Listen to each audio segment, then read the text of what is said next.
Bwana, tunafahamu kesho klabu ya Young Africans inakwenda kucheza mechi yake nyingine ya ligi kuu ya Tanzania bara, ligi kuu ya NBC dhidi ya Fountain Gate, lakini uongozi wa klabu hiyo kupitia afisa habari wao kwa maana Ali Shaban Kamwe alieleza wazi kwamba mchezo huu wana udedicate, inakuwa special kwa ajili ya heshima kwa Djigui Diarra, kwenda kumpa heshima Djigui Diarra, golikipa ambaye wanafahamu mchango wake kwa muda mrefu, lakini this time around kwa kile ambacho amekifanya katika mechi kubwa dhidi ya JS Kabylie, wameona anastahili heshima kwa mashabiki, kutoka kwa mashabiki wa klabu hiyo ya Young Africans. Alizungumza vitu vingi sana kuelekea katika mchezo huo, lakini miongoni mwa vitu hivyo ni pamoja na Young Africans, mashabiki wa Young Africans kwenda kumpa pongezi, na pongezi sio tu kwenye mechi kwa maana ya kumshangilia, lakini pia watajaribu kuchanga walicho nacho ili kuweza kumpa chochote kitu nyota huyu wa kimataifa kutoka Mali. Sasa kuna vitu vingi sana kutoka kwa mchezaji huyu ambavyo kimsingi vingi pengine watu wanavijua, lakini hapa tunaangalia what so special, kitu gani cha tofauti ambacho nyota huyu yuko nacho mpaka leo anaimbwa kama miongoni mwa nyota bora ndani ya Tanzania bara kwa maana ligi kuu ya NBC. Sasa Djigui Diarra, hii ndio fursa ya kumwangalia Djigui Diarra kiundani zaidi. Sasa Djigui Diarra kabla ya Young Africans tayari alishakuwa na maisha yake ya kisoka huko alikotoka. Of course ametokea kwenye kikosi cha Stade Malien ya kwao Mali, ni timu kubwa kwa pale Mali, lakini akiwa na Stade Malien, timu ya taifa ya Mali, kwenye kuskauti vijana ambao watakwenda kwenye fainali za vijana chini ya umri wa miaka 20. Hiyo nazungumzia mwaka 2015. Djigui Diarra alikuwa pale miongoni mwa hao nyota ambao waliambatana na national team ya Mali kwenda katika fainali za kombe la dunia chini ya umri wa miaka 15, chini ya umri wa miaka 20 ambazo zilifanyika 2015 nchini New Zealand. Alipofika katika fainali zile aliwezesha Mali kumaliza nafasi ya 3. Yes, nafasi ya kwanza ikaenda kwa Serbia, nafasi ya pili ilikwenda kwa Brazil ambao walicheza nao fainali, lakini Mali walimaliza kwenye nafasi ya 3. Sasa katika finali zile, of course ni finali ambazo zilitoa nyota wengi wakubwa leo hii ambao tunaona ulimwenguni wanafanya vizuri, na wengine ndio hivyo wanakaribia kumaliza, the like of wachezaji ambao walikuwa kwenye finali zile, hawa kina Gabriel Jesus ambaye kwa sasa yuko Arsenal, amepita Manchester City, lakini pia Giovanni Simeone, tunafahamu huyu mtoto wa El Cholo, Diego Simeone, wako nyota wengi, akina Taiwo Awoni, huyu ambaye alikuwa kwenye kikosi cha ni Nigeria ambaye yupo kwenye kikosi cha Nottingham Forest, na wako wengi sana. Andre Silva kutoka kule Ureno pia alikuwa akitengeneza timu zao kwa ajili ya finali hizo za kombe la dunia. Kwa hiyo Djigui Diarra performance yake ilikuwa nzuri kwenye finali zile na kumaliza nafasi ya 3, wakarudi nyumbani.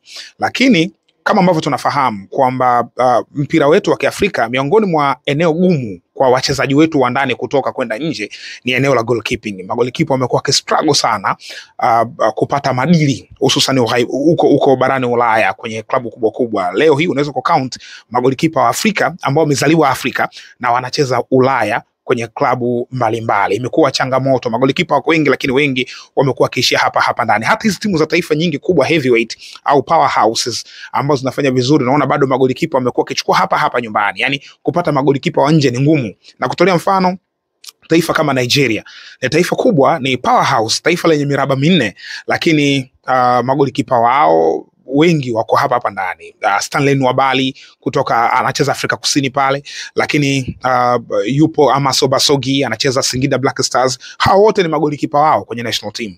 So hiyo ni kitu cha kawaida kuona hivyo. Hata wa Cameroon ni miongoni mwa mataifa ambayo yanatoa magolikipa wengi sana. Wana Simone Omosola ambaye anacheza kandanda hapo DRC kwenye kikosi cha Saint Louis Lupopo. Kwa hiyo ni baadhi ya mifano. So hata kwa Djigui Diarra na mwenyewe alipata changamoto ya kwenda nje licha kuonesha ubora wake mkubwa, kwa sababu itakumbuka pia katika CHAN ya mwaka 2016, baada ya 2015 kwa maana ya kombe la dunia la vijana chini ya umri wa miaka 20, alikwenda katika CHAN ya mwaka 2016 ambayo ilifanyika nchini Rwanda. Katika finali zile walimaliza nafasi ya pili nyuma ya DR Congo ambao walikuwa mabingwa. Waliwafunga hawa Mali magoli 3-0. Congo ya kina Doxa Gikanji, chini ya Jean Florent Benge, nyota wengi walikuwa hapa. Nelson Munganga, golikipa bora wa tournament alikuwa Lei Ngumbi Matampi, golikipa ambaye tunamfahamu sana vizuri. Alishakuwa golikipa bora misimu miwili nyuma hapa nyumbani akiwa na kikosi cha Coastal Union. So Djigui Diarra alipoteza finali, lakini alifika mpaka katika hatua ya finali. Alirudi tena katika chani za mwaka 2018, lakini mpaka baadaye alipoondoka ndani ya Mali na alikuwa akichezea klabu kubwa ya Stade Malien ambayo alifanikiwa kuwa MVP, yani mchezaji bora wa msimu akiwa na Stade Malien, na huyu ni golikipa just imagine. Baada ya hapo akawa ameingia Tanzania. Alikuwa ameingia Tanzania ikiwa Tanzania wanaona ni golikipa tu ambaye katoka Mali amekuja, lakini Mali ni golikipa top, yani ni miongoni mwa wachezaji wao wa daraja la juu kabisa, ni pamoja na yeye. So alivyokuja Tanzania ndani ya kikosi cha Young Africans, leo hii Young Africans tunazungumzia ni timu imekuwa tishio, imekuwa solid, imekuwa ngumu sana kufungika. Ndani ya miaka yao hii 4 iliyopita mpaka huu ukiwa watano, wamechukua back to back vikombe vikubwa, kwa maana ligi kuu, kombe la FA, wamekuwa wakifanya vizuri hivyo. So Djigui Diarra tangu ametua back to back amekuwa akibeba ubingwa wa ligi kuu na FA, lakini mataji mengine ambao wamekuwa wakishiriki, hata kombe la Muungano pia lipo katika CV yake. Lakini kama haitoshi, kwenye anga la kimataifa amekuwa msaada mkubwa, kwani alisaidia Young Africans kucheza mpaka finali ya kombe la shirikisho season 2022-2023. Ndio huyo ambaye pia msimu uliofuata akarudi tena akiwa na Young Africans mpaka robo finali ya ligi ya mabingwa Afrika.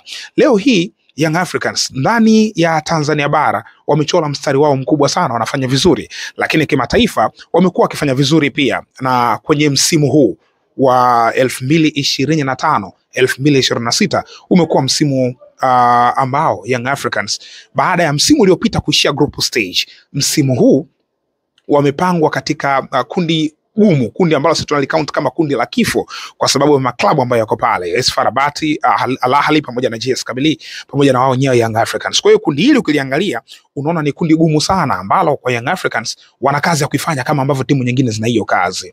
Lakini mechi zao 2 ambazo wamezicheza so far tunapozungumza, lango liko salama chini ya mikono ya Djigui Diarra, na usifikiri ilikuwa rahisi. Hapana. Mechi ya kwanza dhidi ya AS FAR Rabat walipata nafasi AS FAR Rabat, lakini Djigui Diarra alideny. Mechi ya pili dhidi ya JS Kabylie ndio hiyo sasa ambayo imekwenda kutengeneza Diarra Day, kwa maana ni mechi ambayo ilikwenda kuonesha sura nyingine, kuonesha muendelezo mwingine wa Djigui Diarra kufanya vizuri. Alitoa punches, saves nyingi za kutosha ndani ya boxi ya 18, yani wapinzani wako ndani ya boxi.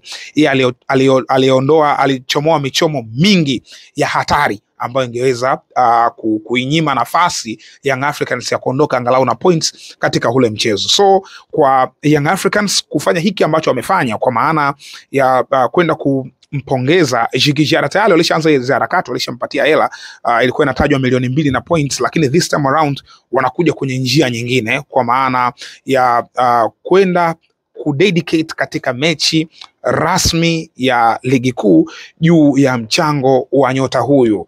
Hiki ni kitu kikubwa sana ambacho Young Africans wanakifanya, na hii faida yake ni nini? Djigui Diarra anakwenda kutengeneza mapenzi zaidi na klabu, kwa maana anajua kuhusu daraja lake. Huyu ni miongoni mwa top goalies in Africa, sio tu Tanzania, ni Afrika, kwa sababu tunapozungumzia soka la Tanzania tunalizungumzia soka ambalo limepiga hatua kubwa sana, na Young Africans ni timu ambayo imepiga hatua. Kwa hiyo huyu ni golikipa wao, ni golikipa ambaye anafanya vizuri katika one of the best leagues in Africa. Maana yake na yeye yupo kwenye poti ya magolikipa bora wa Kiafrika na ameshashinda tuzo kadhaa za kuonesha daraja lake la ubora. Mbali na hapo, anakwenda katika fainali za AFCON. Fainali hizi za AFCON, kumbukumbu zangu za haraka, zinakwenda kuwa fainali za 5 kama nakumbuka vizuri, kwa maana ya fainali hizi za Morocco, lakini alikuwa kwenye fainali zilizopita za 2024 za Ivory Coast. Nyuma ya hapo alikuwa kwenye fainali za 2021 ambazo zilifanyika kule Cameroon. Nyuma ya hapo alikuwa kwenye fainali za mwaka 2019 ambazo zilifanyika nchini Misri. Nyuma ya hapo alikuwa kwenye fainali za mwaka 2017 za kule Gabon. Kwa hiyo ni golikipa ambaye ana daraja lake, ana heshima yake kwa kile ambacho amekionyesha. Na Young Africans miongoni mwa wachezaji bora ambao wamewekwa pata ni pamoja na Djigui Diarra, huyu ambaye anakwenda kumpa heshima yake ya aina yake katika mchezo wa ligi kuu dhidi ya Fountain Gate as a Diarra Days. Wameutambulisha hivyo kama mchezo ni Diarra Day. Match appreciation kwa Young Africans na idea hii ambayo wamekuja nayo, lakini match appreciation kwa golikipa mwenyewe kwa performance bora ambayo amekuwa akionyesha. Tunafahamu Young Africans wana ukuta mzuri sana, safu ya kiungo nzuri, ukuta wao ni mzuri, lakini pale ambapo ukuta unazidiwa wanamkuta golikipa huku nyuma ambaye na yeye daraja lake ni la kutosha. Ni bahati kupata golikipa wa daraja la Djigui Diarra ambaye Young Africans wako naye. So hilo ndo kubwa zaidi. Nilisema hapana kwa Djigui Diarra na wasifu wake, inabidi tumwandalie session maalum kwa ajili ya kutambua mchango wake ndani ya Young Africans, ndani ya ligi kuu ya Tanzania bara, ndani ya Tanzania kwa kile ambacho anakionyesha. Mind you, Mali ni taifa kubwa miongoni mwa mataifa makubwa katika soka. Ingawaje sio lenye hadhi ya nyota 5, ila ni miongoni mwa mataifa kubwa ambayo limeshatoa nyota wengi.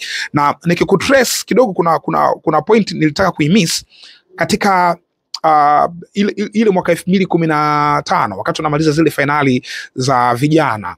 Nyota wengi kutoka Mali waliondoka, waliuzwa maeneo mbalimbali, yani baada tu kumalizika kwa finali, kwa sababu ndo platform. Unajua mataifa mengi yanakimbiza yanapambana kupeleka timu zao za taifa za vijana kwenye tournament kubwa kama za kombe la dunia kwa kufanya vizuri katika ligi ya ndani kwa maana ya Afrika, kwenda kule kwa ajili ya kwenda kuwaonesha, kwa ajili ya kwenda kushowcase, kwenda kuonesha vipaji vyao ambavyo wako navyo, na ili viweze kupata masoko maeneo mengine mbalimbali, kwa sababu maskauti wengi kwenye zile finali kubwa kama kombe la dunia za vijana ndo huwa wanakaa sasa, wanaangalia talents ambazo mko nazo kwenye taifa lenu kwa ajili ya kuzichukua.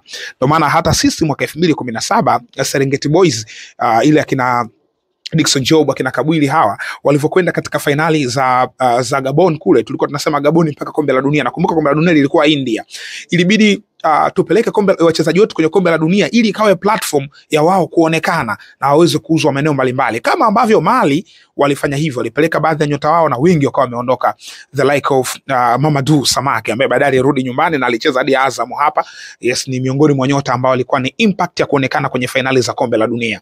Kwa hiyo hata na hao wachezaji wa Mali baadhi yao walionekana pale, the like of Daidai Sema Sekou, nyota ambaye alitamba sana na TSG Hoffenheim ya Ujerumani, na mwenyewe alikuwa na Djigui Diarra kwenye kikosi kimoja cha Mali mwaka 2015 chini ya umri wa miaka 20 pale New Zealand, lakini alikuwa akicheza kwenye klabu ya nyumbani Bakarijan. Baadaye akapata deal na akaondoka zake huko. Lakini wako wengine akina Adamanos Traore, nadhani wengi tutakuwa tunafahamu. Adamanos Traore pia alikuwa anacheza nyumbani kwa maana ya Mali, kama nakumbuka vizuri basi ni Real Bamako. Alikuwa akicheza nyumbani na baadaye baada ya kumalizika kwa finali zile za kombe la dunia alikwenda Lille ya Ufaransa, maana alitoka nyumbani moja kwa moja, alitoka Bakarijan moja kwa moja akawa ameenda nyumbani, akawa ameenda ligi kuu ya Ufaransa kwa maana ya Lille. Huyu Daidai Sema Sekou yeye alikwenda Lefring. Lefring ni klabu hiyo ambayo inachukua Waafrika wengi, iko Austria hapa. Ni klabu ambayo iko chini ya kikosi cha Red Bull Salzburg ya Austria. Hii ni timu yao ya pili ambayo yenyewe kazi yake ni kuscout wachezaji Afrika, inawachukua, inawaangalia kwenye timu ya Lefring, alafu baadaye wanawapromote kwenda kwenye kikosi cha Salzburg. Wapo nyota wengi ambao wamepitia kwenye hiyo njia na leo hii ni nyota wakubwa duniani. So iko ndo kikubwa ambacho ningependa kushare. Lakini kwa Djigui Diarra haikuwa hivyo akupita. Nilisema hapa kwamba Afrika, nilisema kwamba magolikipa imekuwa soko lao ni gumu kwenda barani Ulaya, lakini nafasi nyingine umekuwa ukipata bahati ya kupeleka nyota wengine katika position nyingine mbalimbali na wamekuwa wakienda huko barani Ulaya. Anyways, iko ndo kikubwa kwa upande wako. Djigui Diarra, ili swali nimewahi kuuliza siku moja katika ukurasa wangu wa Instagram wa Mzinga wa Gharib_Mzinga 23. Niliwahi kuuliza unamuona Djigui Diarra ndo golikipa bora kuwahi kutokea ndani ya Jamhuri ya Muungano wa Tanzania, yani wa kigeni hawa ambao wako leo, ambao wamekucheza kandanda Tanzania bara, nitumie Tanzania bara, ambao wamekucheza katika ligi kuu za Tanzania bara, unamuona Djigui Diarra ndo top ever kuliko wote, au unaona kuna magolikipa wengine ambao wamewahi kuwa bora kuliko Djigui Diarra, basi weka comment yako kwenye comment section hapo. Comment yako ni muhimu sana. Yes, na nitapita nayo. Lakini kikubwa zaidi kwa wakati huu ni kukumbushe kwa wale wote wenye uhitaji wa spare za bajaji, za pikipiki na guta, basi sehemu sahihi ya kupata spare hizo ni ABY Genuine Spare Parts ndani ya Kariakoo, mtaa wa Mafia na Sikukuu. Bei ni nafuu na wanafanya delivery ya kukutumia mzigo wako wa spare popote ulipo. Kwa bei nafuu wanauza jumla na rejareja. Hawa ndo ABY Genuine Spare Parts. Lakini kwa wale wote, kwa wakazi wa Vikindu, wakazi kuanzia Vikindu kwenda huko mbele, hata hapa Mwandege na maeneo mengine ya Dar es Salaam na mkoa wa Pwani, kwa wale ambao wanahitaji AC bora, wanahitaji kufungiwa AC na AC bora, basi sehemu sahihi ya kupata AC bora ni K Fabrication. Yes, K Fabrication hawa wanapatikana hapa Amadol. Yani ukitokea huku Mwandege kwenye kiwanda cha Bakhresa, ukipita ule msitu, ukipanda kile kilima utokee Vikindu mkono wa kushoto, hapa ndio wanapatikana K Fabrication. Yes, wao wanakokea installation zote za AC katika maeneo mbali. Hawa bwana ni kiboko katika jambo hilo. So make sure unapata kilicho bora kutoka kwa K Fabrication. Hii ni Mzinga Sports, usisahau kusubscribe.